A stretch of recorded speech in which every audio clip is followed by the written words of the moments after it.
নমস্কাৰ মই মজিদ বন্ধুসকল পলকতে চাওঁ আজি 9টা গুৰুত্বপূৰ্ণ খবৰ। প্ৰথমটো খবৰ, মিয়া সদায় মিয়াই।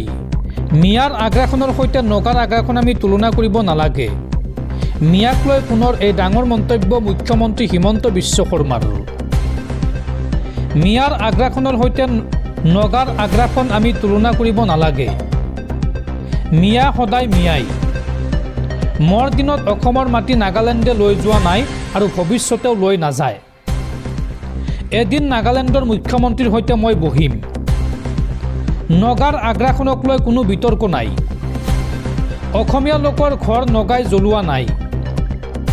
উৰিয়াম ঘাটৰ উচ্ছেদৰ পিছতে 12,000 লোকৰ নাম ভোটাৰ তালিকাৰ পৰা কৰ্তন কৰা হৈছে। এই 12,000 লোকে সৰুপথাৰ সমষ্টিৰ পৰিণাম সলনি কৰি দিলেহেঁতেন। মিয়াৰ আগ্ৰাসনৰ সৈতে নগাৰ আগ্ৰাসন আমি তুলনা কৰিব নালাগে। মিয়া সদায় মিয়াই। এই মন্তব্য ৰাজ্যৰ মুখ্যমন্ত্ৰী হিমন্ত বিশ্ব শৰ্মাৰ। পৰৱৰ্তী খবৰ, প্ৰচণ্ড শীতে কঁপিছে ৰাজ্যবাসী। অহা 5 দিনত ৰাজ্যত অধিক হ'ব ঠাণ্ডাৰ প্ৰকোপ। অসম, অৰুণাচল, মেঘালয় আৰু নাগালেণ্ডৰ কিছু কিছু ঠাইত এই সময়ছোৱাত হ'ব পাতলীয়া বৰষুণ। বৰঝাৰস্থিত আঞ্চলিক বতৰ বিজ্ঞান কেন্দ্ৰৰ এই আগজাননী। পৰৱৰ্তী খবৰ, প্ৰচণ্ড শীতৰ মাজতো ৰাজ্যত চলি আছে উচ্ছেদ অভিযান আৰু এইবাৰ উচ্ছেদক লৈ গৰজি উঠিল নেমচুৰ সভাপতি বদৰুল ইছলাম। বদৰুল ইছলামে এই সন্দৰ্ভত কয় যে অসমত স্বদেশী মুছলমানৰ ওপৰত অন্যায় কৰিছে মুখ্যমন্ত্ৰী হিমন্ত বিশ্ব শৰ্মাই। ৰাজ্যৰ সংখ্যালঘু মুছলমানৰ উন্নয়ন নিবিচাৰে বিজেপি চৰকাৰে। স্বাধীনতাৰ 100 বছৰ পূৰ্বৰ বংশৰ নথিপত্ৰ থকা লোককো উচ্ছেদ কৰিছে এই চৰকাৰে। এই মন্তব্য নেমচুৰ সভাপতি বদৰুল ইছলামৰ। অসমত স্বদেশী মুছলমানক অত্যাচাৰ কৰিছে বিজেপি আৰু মুখ্যমন্ত্ৰী হিমন্ত বিশ্ব শৰ্মাই। ৰাজ্যৰ সংখ্যালঘু ৰাইজ তথা মুছলমানৰ উন্নয়ন নিবিচাৰে হিমন্ত বিশ্ব শৰ্মাৰ চৰকাৰে। স্বাধীনতাৰ 100 বছৰ পূৰ্বৰ বংশৰ নথিপত্ৰ থকা লোককো উচ্ছেদ কৰিছে এই চৰকাৰে। ৰাজ্যত চলি থকা উচ্ছেদক লৈ এইবাৰ গৰজি উঠিল নেমচুৰ সভাপতি বদৰুল ইছলাম। বদৰুল ইছলামে এই সন্দৰ্ভত কয় যে বিজেপি চৰকাৰৰ শাসনত বৰ্তমান ৰাজ্যৰ শান্তি সম্প্ৰীতি আইন বিপদত পৰিছে।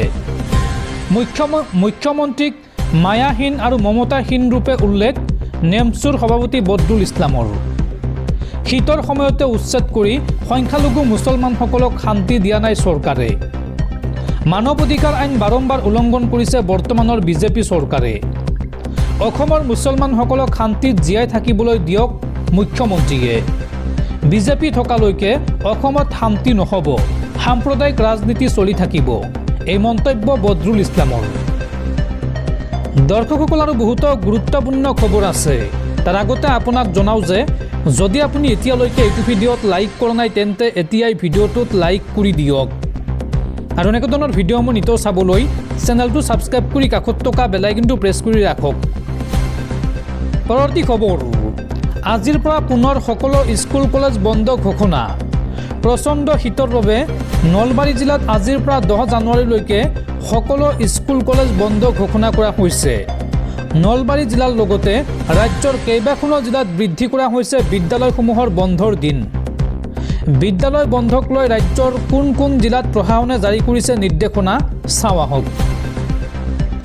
হাড় কঁপোৱা জাৰৰ কবলত অসম আৰু তাৰ মাজতে শিক্ষাৰ্থী অভিভাৱকৰ বাবে প্ৰশাসনৰ গুৰুত্বপূৰ্ণ জাননী।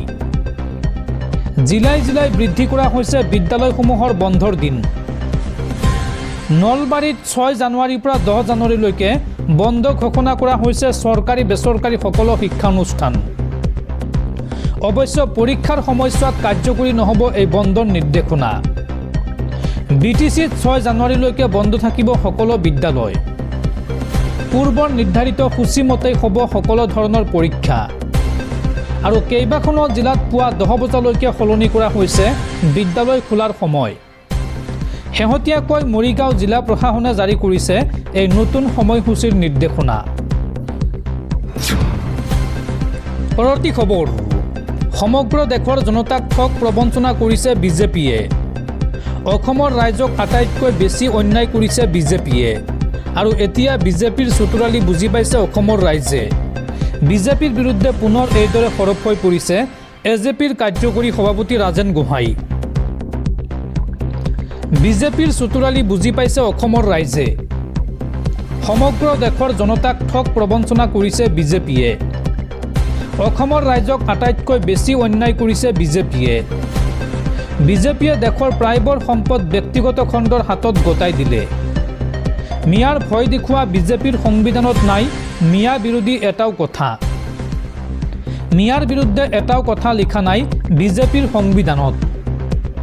স্বাভিমান আত্মসন্মান থকাসকলে ত্যাগ কৰক বিজেপি দল। বিজেপিৰ বিৰুদ্ধে এইদৰে সৰব হৈ পৰিল এজেপিৰ কাৰ্যকৰী সভাপতি ৰাজেন গোহাঁই। পৰৱৰ্তী খবৰ, আকৌ মুকলি আকাশৰ তললৈ ধৰ্ষণকাৰী ৰাম ৰহিম। পুনৰ 40 দিনৰ পেৰোলত স্বয়ম্ভু ভগৱান গুৰমিত ৰাম ৰহিমক মুকলি আদালতৰ।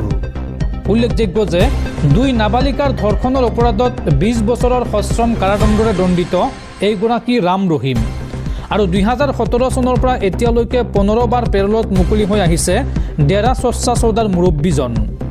আৰু এই মুহূৰ্তত প্ৰশ্ন হৈছে যেন আইন সকলোৰে ক্ষেত্ৰত সমান নহয় নেকি? নাবালিকা ধৰ্ষণৰ দৰে গুৰুতৰ অপৰাধত 20 বছৰৰ সশ্ৰম কাৰাদণ্ডৰে দণ্ডিত এগৰাকী কয়দী কেনেকৈ বাৰে বাৰে পেৰোলত মুকলি আকাশৰ তলত ওলাই আহিব পাৰে?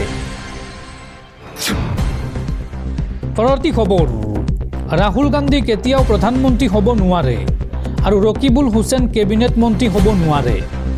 কংগ্ৰেছক পুনৰ খুৰদাৰ সমালোচনা কৰি এই মন্তব্য AIUDF প্ৰধান মৌলানা বদৰুদ্দিন আজমলৰ।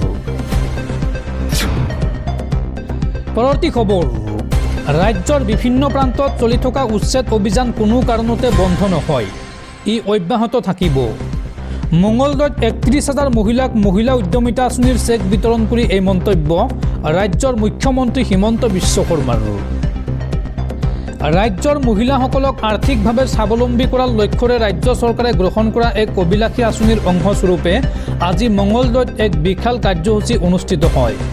মঙলদৈ বিধানসভা সমষ্টিৰ অন্তৰ্গত বিভিন্ন আত্মসহায়ক গোটৰ মুঠ 31,017 গৰাকী মহিলা সদস্যাক আজি আনুষ্ঠানিকভাৱে মুখ্যমন্ত্ৰী মহিলা উদ্যমিতা অভিযানৰ চেক বিতৰণ কৰা হয়। মঙলদৈৰ পুনিয়াত নিৰ্মীয়মান দৰং চিকিৎসা মহাবিদ্যালয় আৰু হাস্পাতালৰ বাকৰিত আয়োজন কৰা এই অনুষ্ঠানত মুখ্য অতিথি হিচাপে উপস্থিত থাকে মুখ্যমন্ত্ৰী ডক্টৰ হিমন্ত বিশ্ব শৰ্মা। আজিৰ অনুষ্ঠানত মুখ্যমন্ত্ৰীক সংগ দিয়ে দৰং ওদালগুৰি লোকসভা সমষ্টিৰ সাংসদ দিলীপ শইকীয়া, বিধায়ক বসন্ত দাসৰ লগতে জিলা প্ৰশাসনৰ উচ্চ পদস্থ বিষয়াসকল।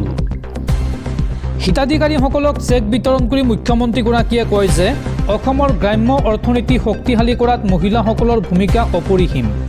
তেওঁ উল্লেখ কৰে যে চৰকাৰে মহিলাসকলক কেৱল ঘৰুৱা কামতে আবদ্ধ নাৰাখি তেওঁলোকক একোজনকৈ সফল উদ্যমী হিচাপে গঢ়ি তুলিব বিচাৰে।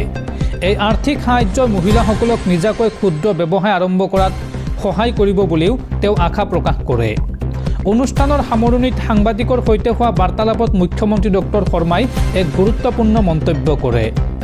ৰাজ্যত শেহতীয়াকৈ চৰকাৰী ভূমি বেদখলমুক্ত কৰিবলৈ চলাই থকা অভিযান সন্দৰ্ভত তেওঁ স্পষ্টকৈ কয় যে ৰাজ্যৰ বিভিন্ন প্ৰান্তত চলি থকা উচ্ছেদ অভিযান কোনো কাৰণতে বন্ধ নহয়, ই অব্যাহত থাকিব। চৰকাৰী মাটি আৰু সংৰক্ষিত বনাঞ্চল বেদখলমুক্ত কৰাটো চৰকাৰৰ দৃঢ় সংকল্প বুলি তেওঁ পুনৰ দোহাৰে।